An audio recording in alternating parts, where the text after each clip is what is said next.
ഒരു aesthetic and unique ആയിട്ടുള്ളൊരു വാൾ decor അല്ലെങ്കിൽ ഒരു ഡെസ്ക് ഡെക്കോർ അതാണ് നമ്മുടെ ഇന്നത്തെ ക്രാഫ്റ്റ്. അപ്പോൾ അതിനായിട്ട് ഒരു കുഞ്ഞ് ക്യാൻവാസ് എടുക്കുക. ക്യാൻവാസ് ഇല്ലെങ്കിൽ ഫോം ബോർഡോ അല്ലെങ്കിൽ നമ്മുടെ കാർഡ്ബോർഡ് വൈറ്റ് പേപ്പറിൽ കവർ ചെയ്തെടുക്കുക, അങ്ങനെ ചെയ്താലും മതി. അത് കഴിഞ്ഞിട്ട് നമ്മൾ എപ്പോഴും ചെയ്യുന്ന പോലെ തന്നെ ടേപ്പിൽ കുറച്ച് ലീഫ് ഇതേപോലെ ഒന്ന് കട്ട് ചെയ്തെടുക്കണം. നമ്മളിന്ന് സ്നേക്ക് പ്ലാന്റ് ആണ് ഉണ്ടാക്കുന്നത്. അത് കാരണം കൊണ്ട് തന്നെ ആദ്യം കംപ്ലീറ്റ് ആയിട്ട് ഗ്രീൻ പെയിൻറ്റിൽ കവർ ചെയ്യുക. അത് കഴിഞ്ഞിട്ട് നന്നായി ഉണങ്ങി കഴിയുമ്പോൾ നമ്മൾ ബോർഡർ ഒരു ലൈറ്റ് യെല്ലോയും കൂടെ അടിച്ചു കൊടുക്കുന്നുണ്ട്.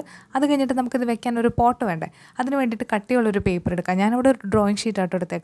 അത് ഇതുപോലെ ഒന്ന് മടക്കി ഒരു ഹാഫ് പോട്ടിൻ്റെ സൈസിലേക്ക് ആക്കിയിട്ട് നമ്മൾ ക്യാൻവാസിലേക്ക് ഒന്ന് ഒട്ടിച്ച് കൊടുക്കുന്നുണ്ട്. അത് കഴിഞ്ഞിട്ട് നമ്മൾ അതിൻ്റെ ബേസും കൂടെ ഇതുപോലെ ഒന്ന് കട്ടിയുള്ള പേപ്പർ വെച്ച് തന്നെ കവർ ചെയ്യുക. അത് കഴിഞ്ഞിട്ട് നമ്മുടെ ഈ ഇൻഡോർ പ്ലാന്ററിൻ്റെ ഒക്കെ ഒരു ചായ കിട്ടാൻ വേണ്ടിയിട്ട് നമ്മൾ മാറ്റ് സ്റ്റിക്കാണ് യൂസ് ചെയ്യുന്നത്. അത് രണ്ട് സൈഡിലും സെൻറ്ററിലും കൂടെ നമ്മൾ വെച്ച് കൊടുക്കുന്നുണ്ട്.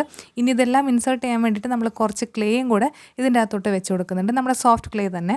അത് കഴിഞ്ഞിട്ട് ഇതേപോലെ നമുക്ക് ഇഷ്ടമുള്ള പോലെ ലീവ്സ് എല്ലാം അറേഞ്ച് ചെയ്ത് കൊടുക്കുക. അപ്പോൾ അത്രയേ ഉള്ളൂ, നല്ല യൂണീക്കായിട്ടുള്ളൊരു വാൾ ഡെക്കോർ അല്ലെങ്കിൽ ഒരു ഡെസ്ക് ഡെക്കോർ റെഡി ആയില്ലേ.